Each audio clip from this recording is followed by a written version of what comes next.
ನಮಸ್ಕಾರ. ಮಧ್ಯಾಹ್ನ ಅಗ್ರ ವಾರ್ತೆಗೆ ಸ್ವಾಗತ. ನಾನು ಪೃಥ್ವಿರಾಜ್ ಹಾರನಹಳ್ಳಿ.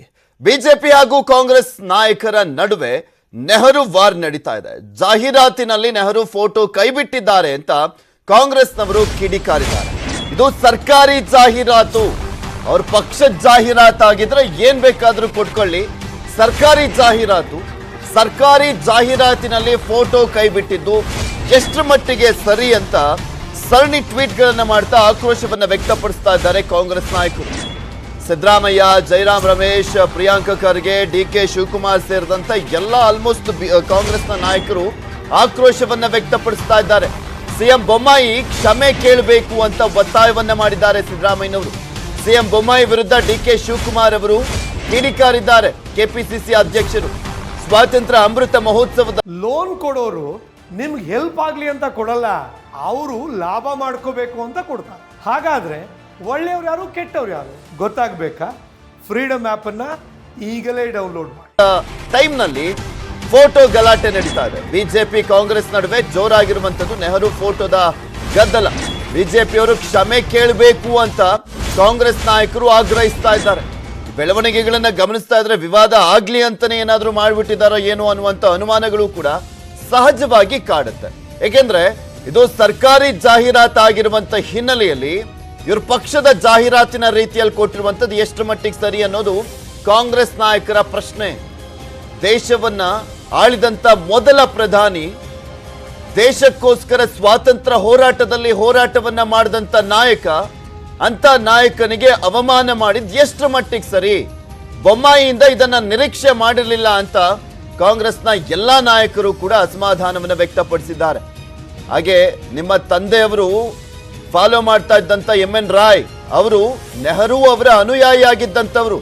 ನಿಮ್ಮ ತಂದೆಗೂ ಮಾಡಿದಂತ ಅವಮಾನ ಇದು ಅಂತನೂ ಕೂಡ ಕೆಲವು ಕಾಂಗ್ರೆಸ್ ನಾಯಕರು ಆಕ್ರೋಶವನ್ನ ವ್ಯಕ್ತಪಡಿಸ್ತಾ ಇದ್ದಾರೆ ಮುಖ್ಯಮಂತ್ರಿ ಬಸವರಾಜ ಬೊಮ್ಮಾಯಿ ವಿರುದ್ಧ. ಕೊಳಕು ರಾಜಕಾರಣ ಮಾಡ್ತಾ ಇದ್ದಾರೆ. ಕೊಳಕು ಮನುಷ್ಯಗಳಿದಾವಲ್ಲ, ಅವ್ರು ಯಾವಾಗಲೂ ಕೂಡ ಕೊಳಕು ರಾಜಕಾರಣ ಮಾಡೋರು.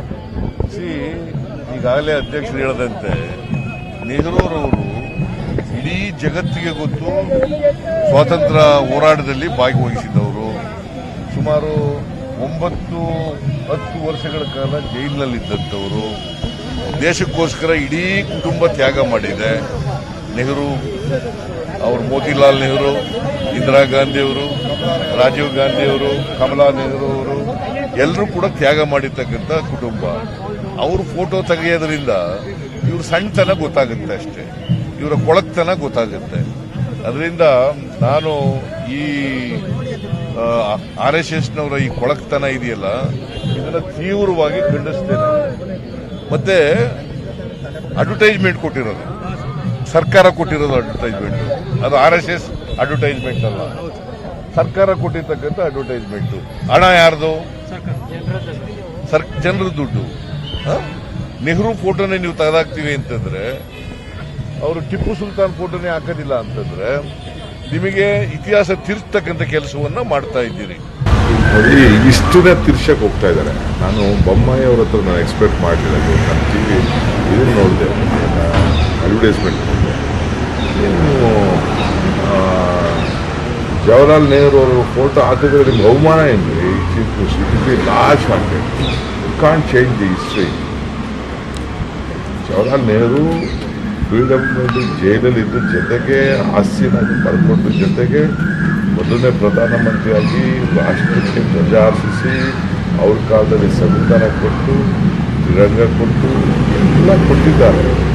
Can't change the history. ಅದನ್ನು ವೈ ಯು ಆರ್ ಗೋಯಿಂಗ್, ನಮ್ಮ ಕಲ್ಚರ್ ಅಲ್ಲ ಅದು. ನಮ್ಮ ಕರ್ನಾಟಕದ ಕಲ್ಚರು. ಒಂದು chief minister, I am telling you, why you ಈಗ ನಿಮ್ಮ ಫಾದರ್ ಚೀಫ್ ಮಿನಿಸ್ಟರ್ ಅಲ್ಲ ಅಂತ ಹೇಳಕ್ಕಾಗ್ತದಾ? ನೀವು ಚೀಫ್ ಮಿನಿಸ್ಟರ್ ಅಲ್ಲ ಅಂತ ಹೇಳಕ್ಕಾಗ್ತದಾ?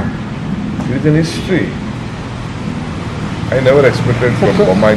ಅದೇ ಆಡ್ ಅಲ್ಲಿ ಸಾವರ್ಕರ್ ಅವ್ರನ್ನ ಹೈಲೈಟ್ ಮಾಡಿದ್ದಾರೆ. ಇರಲಿ, ಅವ್ರು ಮಾಡ್ಕೊಳ್ಳಿ. ಅವ್ರು ನಾನು ಅದ್ರ ಬಗ್ಗೆ ಕ್ವಶನ್ ಮಾಡಕ್ಕೆ ಹೋಗ್ತೇನೆ. ಸಾವರ್ಕರ್ ಅವ್ರು ಮಾಡ್ಕೊಳ್ಳಿ, ಬೇಕಾದ್ರೆ ಇವ್ರದ್ದು ಮಾಡ್ಕೊಳ್ಳಿ. ಬಟ್ ಹಿಸ್ಟ್ರಿನ ಬದಲಾವಣೆ ಮಾಡೋದು ನಾನು ಬೊಮ್ಮಾಯಿ ಅಂತ ಒಬ್ಬ ಮುಖ್ಯಮಂತ್ರಿಯಿಂದ ನಾನು ನಿರೀಕ್ಷೆ ಮಾಡಿದ್ದೀನಿ. ಜಾಹೀರಾತಿನಲ್ಲಿ ನೆಹರು ಫೋಟೋ ಕೈಬಿಟ್ಟಿದ್ದಕ್ಕೆ ಕಾಂಗ್ರೆಸ್ ಕಿಡಿಕಾರ್ತಾ ಇದೆ. ಕಾಂಗ್ರೆಸ್ ನಾಯಕರಿಗೆ ತಿರುಗೇಟನ್ನ ಕೊಡ್ತಾ ಇದ್ದಾರೆ ಬಿಜೆಪಿಯವರು. ನೆಹರು ದೇಶವನ್ನ ಇಬ್ಬಾಗ ಮಾಡಿದ್ರು ಅಂತ ಬಿಜೆಪಿ ಟ್ವೀಟ್ ಅನ್ನ ಮಾಡಿರುವಂಥದ್ದು. ನೆಹರು ದೇಶವನ್ನ ಇಬ್ಬಾಗ ಮಾಡಿದ್ರು ಅಂತ ಸಮರ್ಥನೆಗಿಳಿದಿದ್ದಾರೆ ಬಿಜೆಪಿಯವರು. ಅಮೃತ ಮಹೋತ್ಸವ ಹೊತ್ತಲ್ಲಿ ಜೋರಾಗಿದೆ ಟ್ವೀಟ್ ವಾರ್. ವಿವಾದ ಆಗ್ಲಿ ಅಂತಾನೆ ಈ ರೀತಿಯಾಗಿ ಮಾಡಿದ್ದಾರೋ ಏನೋ. ಭಾರತ ಪಾಕಿಸ್ತಾನ ಇಬ್ಬಾಗದ ಟೈಮ್ನಲ್ಲಿನ ನೆಹರು ವಿಡಿಯೋ ರಾಜಕೀಯ ಸಮರಕ್ಕೆ ಕಾರಣವಾಗಿರುವಂತ ನೆಹರು ವಿಚಾರ ಈಗ 17 ವರ್ಷ ದೇಶವನ್ನ ಆಳಿದಂತ ಒಬ್ರು ಪ್ರಧಾನಿಯವರ ಫೋಟೋವನ್ನ ಬಿಟ್ಟಿದ್ದಾರೆ. ಫೋಟೋ ಬಿಟ್ಟ ತಕ್ಷಣ ಆ ವ್ಯಕ್ತಿ ಮಾಡಿದಂತ ಸಾಧನೆ, ಅವರ ಹೋರಾಟ, ದೇಶಕ್ಕೆ ಕೊಟ್ಟಂತ ಕೊಡುಗೆ ಇದ್ಯಾವುದನ್ನು ಕೂಡ ಮರೆಮಾಚಲಿಕ್ಕಾಗಲ್ಲ. ಇವ್ರು ಯಾವುದೋ ಒಂದು ಅಡ್ವರ್ಟೈಸ್ಮೆಂಟ್ ಕೊಟ್ಟಂತ ಸಂದರ್ಭದಲ್ಲಿ ಅನ್ನುವಂತ ಆರೋಪವನ್ನು ಕೂಡ ಕಾಂಗ್ರೆಸ್ ನಾಯಕರು ಮಾಡ್ತಿದ್ದಾರೆ. ನೆಹರು ಬಗ್ಗೆ ಮಾತಾಡ್ಲಿಕ್ಕೆ ಬಿಜೆಪಿಗೆ ನೈತಿಕತೆನೇ ಇಲ್ಲ, ಕಾಂಗ್ರೆಸ್ ಪರಂಪರೆ ಅಳಿಸ್ಲಿಕ್ಕೆ ಅಸಾಧ್ಯ ಅಂತ ಕಾಂಗ್ರೆಸ್ನವರು ಕಿಡಿಕಾರ್ತಿದ್ದಾರೆ. ನೆಹರು ಏನ್ ದೊಡ್ಡ ದೇಶಭಕ್ತ ಅಲ್ಲ, ದೇಶವನ್ನೇ ಇಬ್ಬಾಗ ಮಾಡಿದ್ರು ಅಂತ ಬಿಜೆಪಿಯವರು ಸಮರ್ಥನೆಗಿಳಿದು ಟ್ವೀಟ್ ಅನ್ನ ಮಾಡ್ತಾ ಇದ್ದಾರೆ. ನೆಹರು ದೇಶದ ಸಂಪತ್ತನ್ನ ಕೊಳ್ಳೆ ಹೊಡೆದಿದ್ರು ಅಂತ ಬಿಜೆಪಿಯವರು ಈ ರೀತಿಯಾಗೆಲ್ಲ ತಿರುಗೇಟನ್ನ ಕೊಡ್ತಾ ಇದ್ದಾರೆ.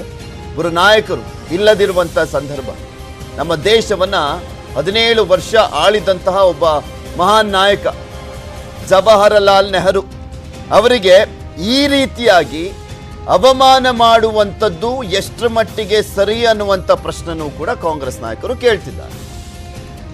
ಇದೇ ವಿಚಾರಕ್ಕೆ ಸಂಬಂಧಪಟ್ಟಂತೆ ಮತ್ತಷ್ಟು ಮಾಹಿತಿಯನ್ನು ನೀಡ್ತಾರೆ ನಮ್ಮ ಪ್ರತಿನಿಧಿ ಅನಿಲ್ ಬಾಸೂರು. ನೇರ ಸಂಪರ್ಕದಲ್ಲಿ ಜಾಯಿನ್ ಆಗ್ತಾ ಇದ್ದಾರೆ. ಅನಿಲ್, ಈ ಅಡ್ವರ್ಟೈಸ್ಮೆಂಟ್ ಅನ್ನ ಗಮನಿಸ್ತಾ ಇದ್ರೆ, ಅಂದ್ರೆ ಕೊಟ್ಟಿರುವಂತ ಆಡ್ಗಳನ್ನ ನೋಡ್ತಾ ಇದ್ರೆ, ಬೇಕು ಅಂತ ವಿವಾದ ಸೃಷ್ಟಿ ಮಾಡ್ಲಿಕ್ಕೋಸ್ಕರನೇ ಈ ರೀತಿಯಾಗಿ ಏನಾದ್ರೂ ಮಾಡ್ಲಾಗಿದೆಯಾ ಅಂತ ಆ ರೀತಿಯಾದಂತ ಅನುಮಾನ ಸಹಜವಾಗಿ ಕಾಡ್ತಾ ಇದೆ ಈಗ ನೋಡ್ತಾ ಇದ್ರೆ.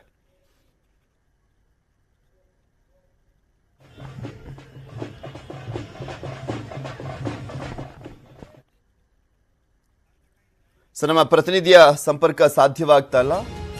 ನೆಹರು ಅವರ ಫೋಟೋ ಕೈಬಿಟ್ಟಿದ್ದಂತ ವಿಚಾರಕ್ಕೆ ಸಂಬಂಧಪಟ್ಟಂತೆ ಆಕ್ರೋಶವನ್ನ ವ್ಯಕ್ತಪಡಿಸ್ತಾ ಇದ್ದಾರೆ ಕಾಂಗ್ರೆಸ್ ನಾಯಕರು. ನೆಹರು ಅವರ ಫೋಟೋ ಕೈಬಿಟ್ಟಿದ್ದು ಅದು ನೀವು ಬಿಜೆಪಿ ಪಕ್ಷದ ಯಾವುದೋ ಒಂದು ಅಡ್ವರ್ಟೈಸ್ಮೆಂಟ್ ಆಗಿದ್ರೆ ನಾವೇನ್ ಕೇಳ್ತಾ ಇರಲಿಲ್ಲ, RSS ನ ಅಡ್ವರ್ಟೈಸ್ಮೆಂಟ್ ಆಗಿದ್ದಿದ್ರೆ ನಾವೇನ್ ಕೇಳ್ತಾ ಇರಲಿಲ್ಲ, ಇದು ಸರ್ಕಾರದ ಜಾಹೀರಾತು ಅಂತ ಪ್ರಶ್ನೆ ಮಾಡ್ತಾ ಇದ್ದಾರೆ. ಇದೇ ವಿಚಾರಕ್ಕೆ ಸಂಬಂಧಪಟ್ಟಂತೆ ಮತ್ತೊಮ್ಮೆ ಸಂಪರ್ಕಕ್ಕೆ ಸಿಕ್ಕಿದ್ದಾರೆ ನಮ್ಮ ಪ್ರತಿನಿಧಿ ಅನಿಲ್ ಬಾಸೂರ್. ಅನಿಲ್, ನಾನು ಪ್ರಶ್ನೆ ಕೇಳಿದೆ ಅವಾಗ್ಲೇ, ಇದನ್ನ ವಿವಾದ ಮಾಡಬೇಕು ಅನ್ನುವ ಕಾರಣಕ್ಕೋಸ್ಕರನೇ ಈ ರೀತಿಯಾಗಿ ಜಾಹೀರಾತು ಕೊಟ್ಟಿರುವಂತದ್ದ ಅಂತ ಆ ಅನುಮಾನ ಕಾಡುತ್ತೆ ಇದು ಈಗ ಆಗ್ತಾ ಇರುವಂತ ಬೆಳವಣಿಗೆಗಳನ್ನ ಗಮನಿಸ್ತಾ ಇದ್ರೆ.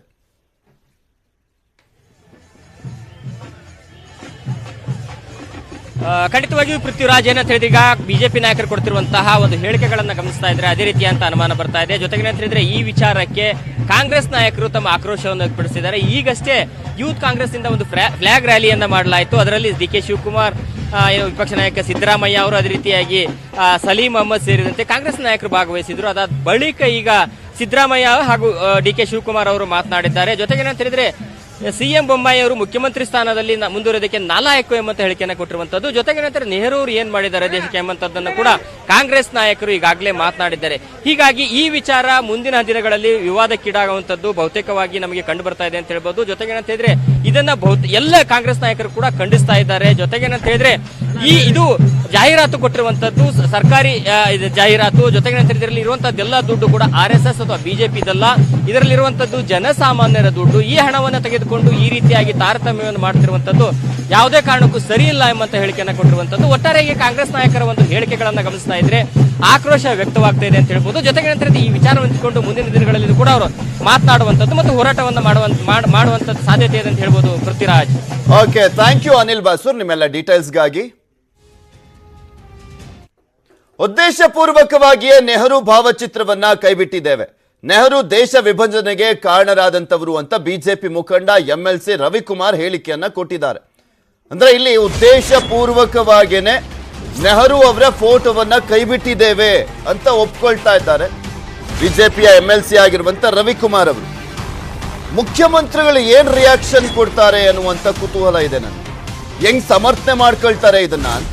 ಇವರೊಬ್ರು MLC ರವಿಕುಮಾರ್ ಸಮರ್ಥನೆ ಮಾಡ್ಕೊಳ್ತಾ ಇದ್ದಾರೆ, ಪಕ್ಷ ಇದನ್ನ ನಿರ್ಧಾರ ಮಾಡಿತ್ತು ಅಂತ. ಮುಖ್ಯಮಂತ್ರಿಗಳು ಕೂಡ ಇದನ್ನು ಒಪ್ಕೊಂಡ್ಬಿಟ್ಟೆ ಈ ರೀತಿಯಾಗಿ ಅಡ್ವರ್ಟೈಸ್ಮೆಂಟ್ ಕೊಡ್ಲಿಕ್ಕೆ ಒಪ್ಪಿಗೆ ಸೂಚಿಸಿದ್ರ ಅನ್ನುವಂಥ ಪ್ರಶ್ನೆಗೆ ಅವರೇ ರಿಯಾಕ್ಷನ್ ಕೊಡಬೇಕಾಗಿದೆ. ಮಹಾತ್ಮ ಗಾಂಧಿಯವರ ಮಾತನ್ನೇ ನೆಹರು ಕೇಳಲಿಲ್ಲ, ಸ್ವಾತಂತ್ರ್ಯ ಬಂದಾಗ ಗಾಂಧೀಜಿ ಮಾತನ್ನೇ ನೆಹರು ಕೇಳಲಿಲ್ಲ. ಇವರೆಲ್ಲ ಪಾಪ ಕೇಳಿದ್ರು ಅವಾಗ ಏನೇನ್ ಮಾತನಾಡಿದ್ರು ಅಂತ. ನೆಹರು ಕಾಂಗ್ರೆಸ್ ವಿಸರ್ಜಿಸಲಿಲ್ಲ ಅಂತ ರವಿಕುಮಾರ್ ಹೇಳಿಕೆ ಕೊಟ್ಟಿದ್ದಾರೆ.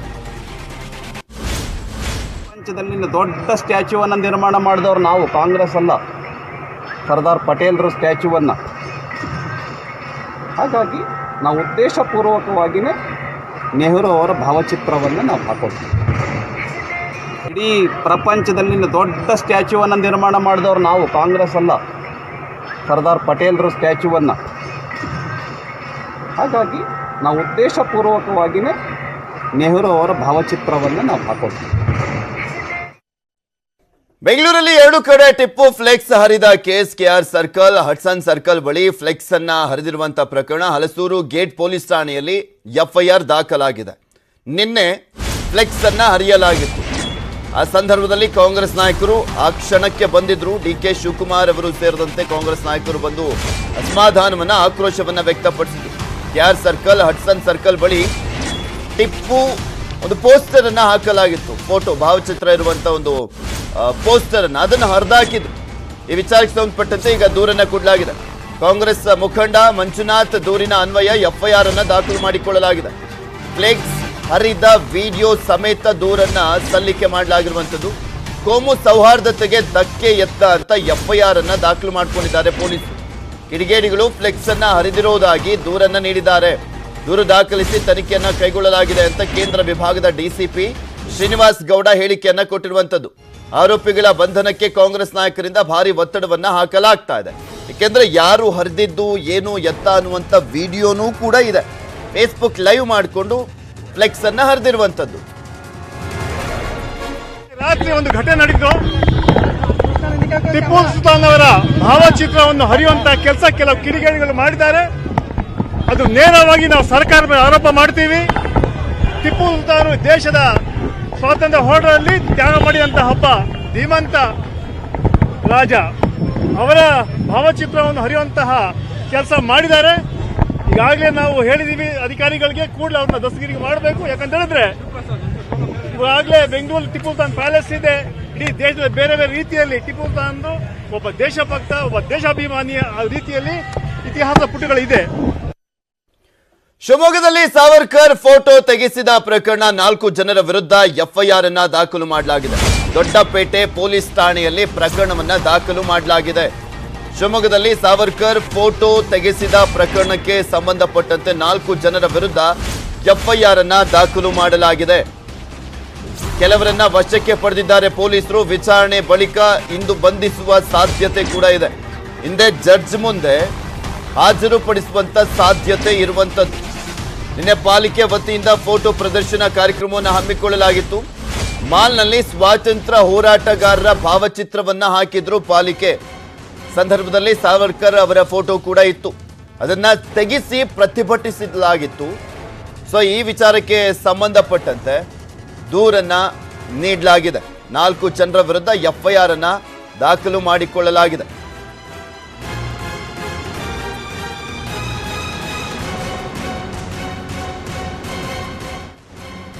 ಇನ್ನು ವೀರ ಸಾವರ್ಕರ್ ಭಾವಚಿತ್ರಕ್ಕೆ ಎಸ್ಡಿಪಿಐ ಅವಮಾನ ವಿಚಾರಕ್ಕೆ ಸಂಬಂಧಪಟ್ಟಂತೆ ಎಸ್ಡಿಪಿಐ ಕಾರ್ಯಕರ್ತರನ್ನ ಬಂಧಿಸಲಿಕ್ಕೆ ಆಗ್ರಹ ಮಾಡಲಾಗಿದೆ. ಸಚಿವರಾದ ಮುರುಗೇಶ್ ನಿರಾಣಿ, ಸಿಸಿ ಪಾಟೀಲ್ ಆಗ್ರಹಿಸಿದ್ದಾರೆ. ನಾವ್ ಏನ್ ಮಾಡ್ತಿದೀವಿ ಅನ್ನೋದನ್ನ ಆತ್ಮಾವಲೋಕನ ಮಾಡ್ಕೊಳ್ಳೋದು ಬಹಳ ಮುಖ್ಯ ಇದೆ. ಈಗ ನಾವೆಲ್ಲರಿಗೂ ಮಾಡ್ಬೇಕಾಗಿರುವಂತ ಕೆಲಸ ಮರೆತು ನಾವ್ ಏನೇನೋ ಮಾಡ್ತಾ ಹೋಗಿರ್ತೀವಿ. ಸಾವರ್ಕರ್ ಅವ್ರ ಬಗ್ಗೆ ಮೊದಲು ಅರ್ಥ ಮಾಡ್ಕೊಳ್ಳುವಂತ ಕಲೀಲಿ, ಇವ್ರು ಅಭ್ಯಾಸ ಮಾಡುವಂಥದ್ದು, ಹಿನ್ನೆಲೆ ಅವ್ರು ಪರಿಶ್ರಮ ಪಟ್ಟಿರುವಂಥದ್ದು, ನಮ್ಮ ದೇಶಕ್ಕಾಗಿ ಅವ್ರು ಕೆಲಸ ಮಾಡಿರುವಂಥದ್ದನ್ನ ಅವರೆಲ್ಲ ನೋಡಿದಾಗ ಅವ್ರ ಬಗ್ಗೆ ಅಭಿಮಾನ, ಸ್ವಾಭಿಮಾನ ಬರ್ತದೆ. ಅದನ್ನೆಲ್ಲ ಬಿಟ್ಟು ಏನೋ ಒಂದು ನಾವು ಆ ಕಡೆ ಒಂದು ಮಾಡಿದ್ರೆ ಇವ್ರ ಕಡೆ ಒಂದು ಮಾಡೋದು ಅದು ಸರಿಯಲ್ಲ. ಒಟ್ಟಾರೆ ನಾವು ರಾಜ್ಯದ ಅಭಿವೃದ್ಧಿಗೋಸ್ಕರವಾಗಿ, ದೇಶದ ಅಭಿವೃದ್ಧಿಗೋಸ್ಕರವಾಗಿ ಪಕ್ಷಾತೀತವಾಗಿ, ಜಾತ್ಯತೀತವಾಗಿ ಗಮನ ಹರಿಸುವಂಥದ್ದು ಇವತ್ತು. PFI ಸಂಘಟನೆಗಳಿಗೆ ಬುದ್ಧಿ ಜೀವನದಲ್ಲಿ ಬರೋದಿಲ್ಲ.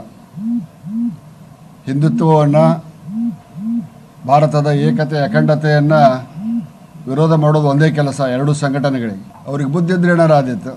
ಬುದ್ಧಿ ಮತ್ತು STPI PFI ಅಂದರೆ ರೈಲ್ವೆ ಹಳಿ ಇದ್ದಂಗೆ ಅವು ಎರಡೂ ಕೂಡೋದಿಲ್ಲ. ಎಲ್ಲವು ಪ್ಯಾರಲಲ್ ಹೊಕ್ಕವು. ಮುಖ್ಯಮಂತ್ರಿಗಳು ಅದ್ರ ಬಗ್ಗೆ ಶೀಘ್ರ ಭಾಳ ಚಿಂತನೆ ನಡೆದಿದೆ. ಏನು ಮಾಡ್ಬೇಕನ್ನೋದು ಕಾನೂನು ಪ್ರಕಾರವಾಗಿ ಕಾನೂನಾತ್ಮಕವಾಗಿ ಮಾಡಬೇಕಾಗತ್ತೆ. ಆ ಕಾನೂನಾತ್ಮಕವಾಗಿ ಮಾಡಲಿಕ್ಕೆ ನಮ್ಮ ಸರ್ಕಾರ, ನಮ್ಮ ಮುಖ್ಯಮಂತ್ರಿಗಳು ಸಮರ್ಥರಿದ್ದಾರೆ. DK ಶಿವಕುಮಾರು PFI ಸೇರೋದು ಒಳ್ಳೆಯದು. ಟಿಪ್ಪು ಹರಿದ್ರೆ ಭಾವೈಕ್ಯತೆ ಬರ್ತೈತಿ. ವೀರ ಸಾವರ್ಕರ್ ಅಂತವರು ಕರ್ನೀರ್ ಕಾಲಾಪಾನಿ ಶಿಕ್ಷಾ ಅಂದ್ರೆ ಏನನ್ನೋದು ಡಿ ಕೆ ಶಿವಕುಮಾರ್ ಗುರ್ತೈತೆ. ಕರ್ನೀರ್ ಕಾಲಾಪಾನಿ ಜೈಲ್ ಹೆಂಗದಾವ ಅನ್ನೋದು ಗುರ್ತು, ಸೆಲ್ಯುಲರ್ ಜೈಲ್ಸ್ ಹೆಂಗದಾವ ಅನ್ನೋದು ನೋಡ್ಯಾರ. ಆ ಸೆಲ್ಯುಲರ್ ಜೈಲಿನೊಳಗೆ ಎಷ್ಟು ದಿವಸ ಇದ್ರು ವೀರ ಸಾವರ್ಕರ್? ಏನು ಸ್ವಂತಕ್ಕಾಗಿ, ಈ ದೇಶಕ್ಕಾಗಿ, ರಾಷ್ಟ್ರ ಪ್ರೇಮಕ್ಕಾಗಿ, ರಾಷ್ಟ್ರದ ಸ್ವಾತಂತ್ರ್ಯಕ್ಕಾಗಿ ವೀರ ಸಾವರ್ಕರ್. ಚಾಮರಾಜಪೇಟೆ ನಾಗರಿಕರ ಒಕ್ಕೂಟ ವೇದಿಕೆಯಿಂದ ಗಲಾಟೆ ಮಾಡಲಾಗಿದೆ. ಅಮೃತ ಮಹೋತ್ಸವದ ಶುಭ ಕೋರಿ ಫ್ಲೆಕ್ಸ್ ಅನ್ನ ಹಾಕ್ತಾ ಇತ್ತು ಒಕ್ಕೂಟ. ಮೈದಾನದ ಹೊರಗಡೆ ಬ್ಯಾನರ್ ಕಟ್ಟಲಿಕ್ಕೆ ಅವಕಾಶಕ್ಕಾಗಿ ವಾಗ್ವಾದ ನಡೆದಿದೆ. ಫ್ಲೆಕ್ಸ್ ಕಟ್ಟೋದನ್ನ ತಡೆದಿರುವಂತದ್ದು ಪೊಲೀಸರು. ಈ ಸಂದರ್ಭದಲ್ಲಿ ಅವ್ರ ಜೊತೆ ವಾಗ್ವಾದವನ್ನ ಮಾಡಿದ್ದಾರೆ. ಫ್ಲೆಕ್ಸ್ ಗಳನ್ನ ತೆರವುಗೊಳಿಸುವಂತೆ ಪೊಲೀಸರು ತಾಕೀತನ್ನ ಮಾಡಿದ್ದಾರೆ. ಫ್ಲೆಕ್ಸ್ ಹಾಕ್ಲಿಕ್ಕೆ ಅವಕಾಶ ಕೊಡಿ ಅಂತ ಒಕ್ಕೂಟದವರು ಆಕ್ರೋಶವನ್ನ ವ್ಯಕ್ತಪಡಿಸಿದ್ದಾರೆ. ಈ ಸಂದರ್ಭದಲ್ಲಿ ನಿಮ್ಮಂತೆ ಬೇರೆಯವರು ಬಂದು ಫ್ಲೆಕ್ಸ್ ಅನ್ನ ಕಟ್ಲಿಕ್ಕೆ ಅವಕಾಶ ಕೇಳ್ತಾರೆ, ಹಾಗೆಲ್ಲ ಕೊಡ್ಲಿಕ್ಕೆ ಆಗಲ್ಲ ಅಂತ ಪೊಲೀಸರು ಮನವೊಲಿಕೆಗೆ ಯತ್ನ ಮಾಡಿದ್ದಾರೆ. ಈಗಾಗಲೇ ಡಿಸಿಪಿ ಲಕ್ಷ್ಮಣ್ ನಿಂಬರಿಗೆ ಬಂದು ಪರಿಶೀಲನೆಯನ್ನ ಕೂಡ ಮಾಡಿರುವಂತದ್ದು.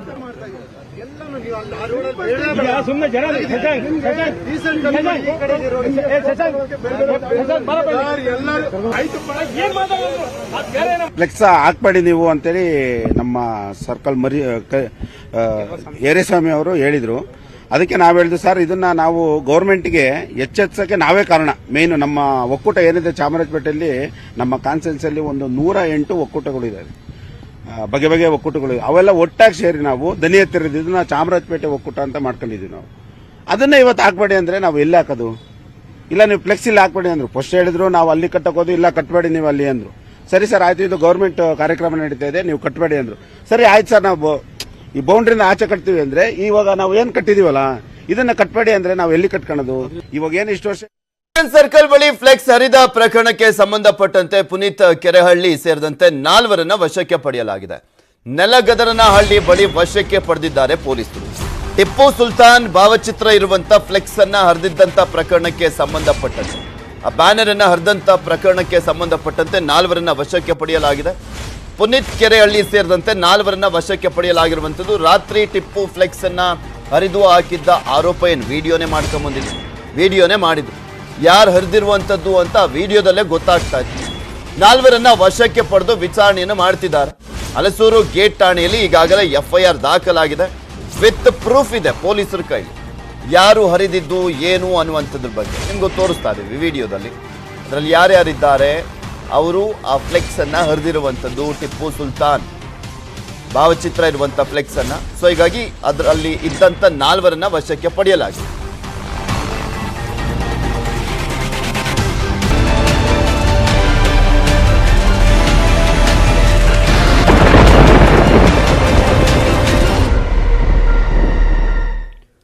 Welcome back. ಪಶ್ಚಿಮ ಘಟ್ಟಗಳ ಪ್ರದೇಶದಲ್ಲಿ ಭಾರಿ ಮಳೆಯಿಂದಾಗಿ ಬೆಳಗಾವಿ ಜಿಲ್ಲೆಯಲ್ಲಿ ಪ್ರವಾಹದ ಆತಂಕ ಸೃಷ್ಟಿಯಾಗಿದೆ. ಜಿಲ್ಲೆಯ ಘಟಪ್ರಭಾ, ಮಲಪ್ರಭಾ ಜಲಾಶಯಗಳು ಭರ್ತಿಯಾಗಿವೆ.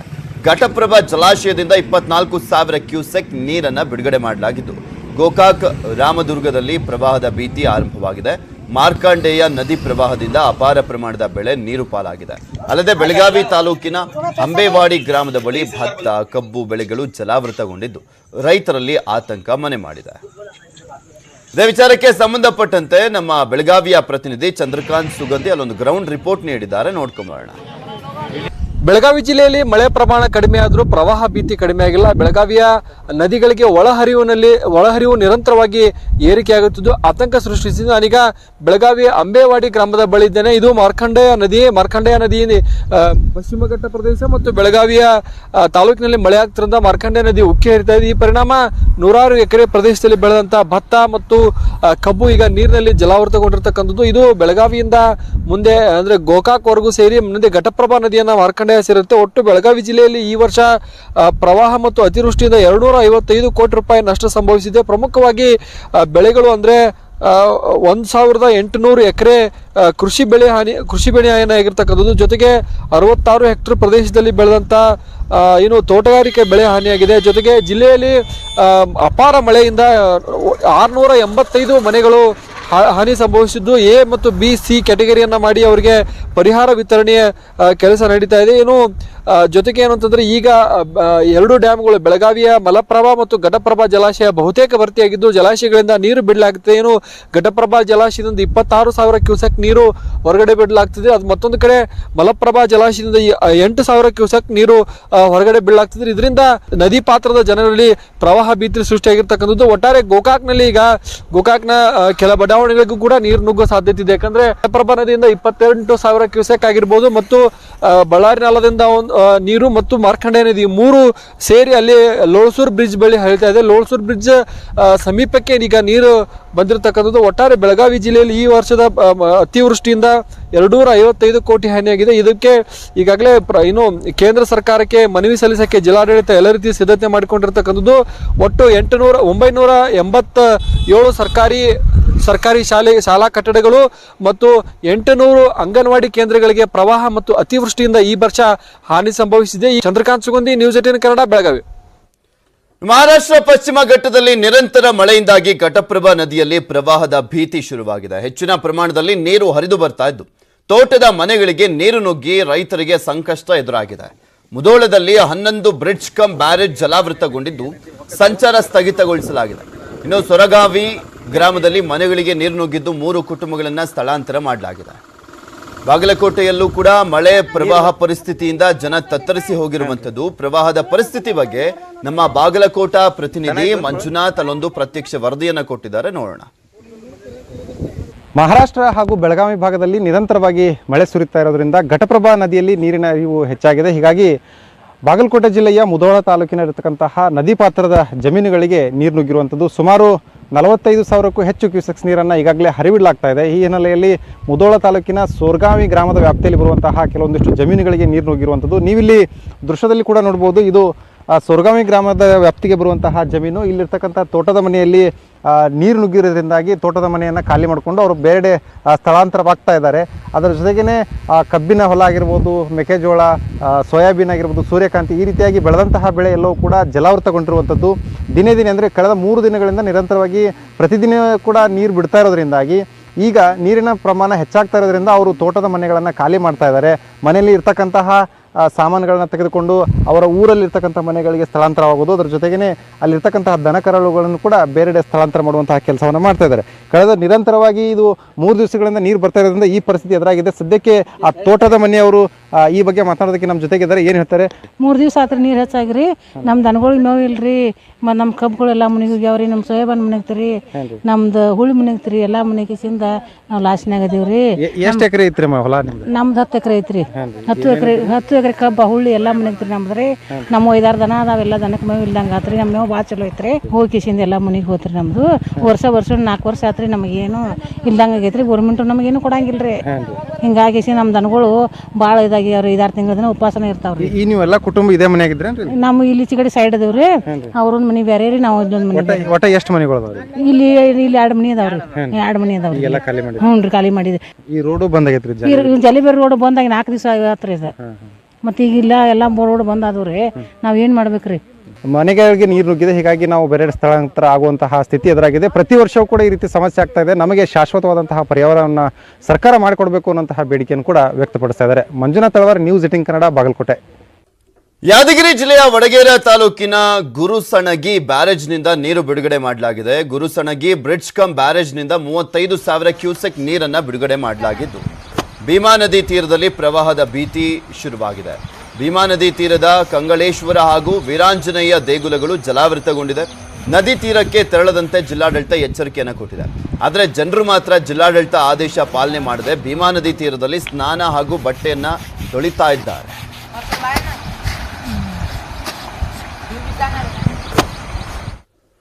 ರಾಮನಗರ ಚನ್ನಪಟ್ಟಣದಲ್ಲಿ ಕಾಡಾನೆ ಸೆರೆಯಾಗಿರುವಂಥದ್ದು, ಅದರ ಕಾರ್ಯಾಚರಣೆ ಯಶಸ್ವಿಯಾಗಿದೆ. ರಾಮನಗರ ಚನ್ನಪಟ್ಟಣದ ಮಧ್ಯೆ ತೆಂಗಿನಕಲ್ಲು ಅರಣ್ಯದಲ್ಲಿ 25ರಿಂದ 30 ವರ್ಷದ ಗಂಡಾನೆಯನ್ನ ಸೆರೆ ಹಿಡಿದಿದ್ದಾರೆ.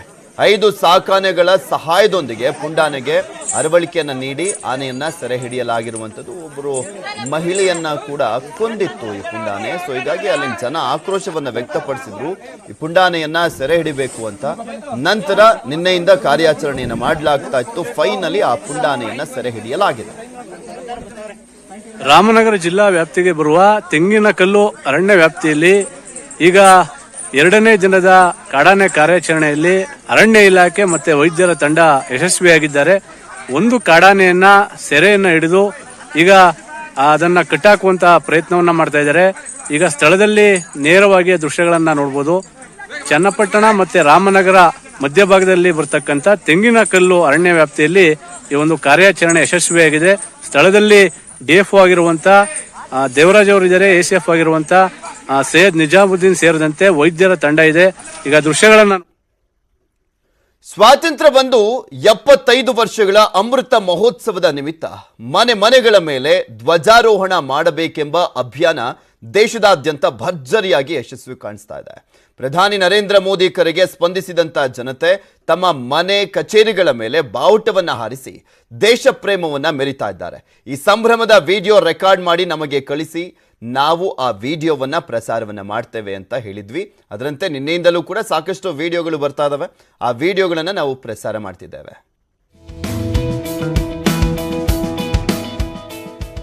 ಆಜಾದ್ರವರೇ, ನಾನು ನಿಮ್ಮ ಜೊತೆ ಸ್ವಾತಂತ್ರ್ಯ ಹೋರಾಟದಲ್ಲಿ ಕೈ ಜೋಡಿಸಲು ಇಚ್ಛಿಸುತ್ತೇನೆ. ಕೇವಲ ಮಾತುಕತೆಯಿಂದ ಶೀಘ್ರವಾಗಿ ಸಂಪೂರ್ಣವಾಗಿ ಸ್ವಾತಂತ್ರ್ಯ ಸಿಗಲು ಸಾಧ್ಯವಿಲ್ಲ. ಸ್ವಾತಂತ್ರ್ಯಕ್ಕೆ ಬಲಿದಾನ ಅವಶ್ಯ. ಆ ಬಲಿದಾನ ಈ ಗುಲಾಮಿನಿಂದಲೇ ಶುರುವಾಗಲಿ. ನಾನು ಚಿಕ್ಕವರಿದ್ದಾಗ ನನ್ನ ಅಮ್ಮನಲ್ಲಿ ಕೇಳುತ್ತಿದ್ದೆ, ಅಮ್ಮ, ನಾವು ಕೋಟ್ಯಾಂತರ ಭಾರತೀಯರು, ಕೇವಲ ಸಾವಿರಾರು ಬ್ರಿಟಿಷರನ್ನು ಹೀಗೆ ಓಡಿಸಲಾಗುತ್ತಿಲ್ಲ ಎಂದು. ಆಗ ನನ್ನ ಅಮ್ಮನ ಉತ್ತರವಿರಲಿಲ್ಲ. ಆದರೆ ನನಗೆ ಅದರ ಉತ್ತರ ಈಗ ಸಿಕ್ಕಿದೆ. ನಮ್ಮೆಲ್ಲರ ಶಕ್ತಿಯು ಅರಿದು ಹಂಚಿ ಹೋಗಿದೆ. ಗುಜರಾತಿನವರು ಗುಜರಾತಿನಲ್ಲಿ, ನಾವು ಇಲ್ಲಿ, ಮಹಾರಾಷ್ಟ್ರದವರು ಮಹಾರಾಷ್ಟ್ರದಲ್ಲಿ, ಹೀಗೆ ಬೇರೆ ಬೇರೆ ಕಡೆ ಬೇರೆ ಬೇರೆ ಪ್ರಯತ್ನಗಳನ್ನು ಮಾಡುತ್ತಿದ್ದಾರೆ. ನಾವೆಲ್ಲರೂ ಒಂದಾಗಿ ನಮ್ಮ ಶಕ್ತಿಯನ್ನು ಬಳಸಿದರೆ ಈ ಬ್ರಿಟಿಷರನ್ನು ಬುಡ ಸಮೇತ ಕಿತ್ತು ಹಾಕಬಹುದು. ಏನು ಕಪ್ಪ ನಿನಗೆ ಏಕೆ ಕೊಡಬೇಕು? ಕಪ್ಪ ಮೋಡ ಮಳೆ ಸುರಿಸುತ್ತದೆ, ಭೂಮಿ ಬೆಳೆ ಬೆಳೆಯುತ್ತದೆ, ನಿನಗೆ ಏಕೆ ಕೊಡಬೇಕು ಕಪ್ಪ? ಬಾಯ್ ಮಚ್ ತಾಯ ಸ್ಥಾನಕ್ಕೆ ಬಂದು ತಾಯಿಗೆ ಎಚ್ಚರಿ ಕೊಡುವ ಸಕ್ರೆ ನಿನಗ? ಓಯ್ ಠಕ್ಕರೆ, ಕೆಂಪು ಮುಸಿಡಿಯ ಕೋತಿಗಳೇ, ಭಾರತವನ್ನು ಬಿಟ್ಟು ತೊಲಗಿ. ಕಿತ್ತೂರಿನ ರಾಣಿಗೆ ಕಪ್ಪ ಎಂದು ಕೇಳುವವರಿಗೆ ನಾಲಿಗೆಯನ್ನು ಸೀಳಿ ಬಿಡುವೆ. ಜೈ ಹಿಂದ್, ಜೈ ಕರ್ನಾಟಕ ಮಾತೆ. ಇವತ್ತಿನ ಮಧ್ಯಾಹ್ನ ಅಗ್ರ ವಾರ್ತೆ ನೋಡ್ತಾರೆ ನ್ಯೂಸ್ 18 ಕನ್ನಡ. ಜಾಲ ನಮ್ಮದು, ಬಲ ನಿಮ್ಮದು.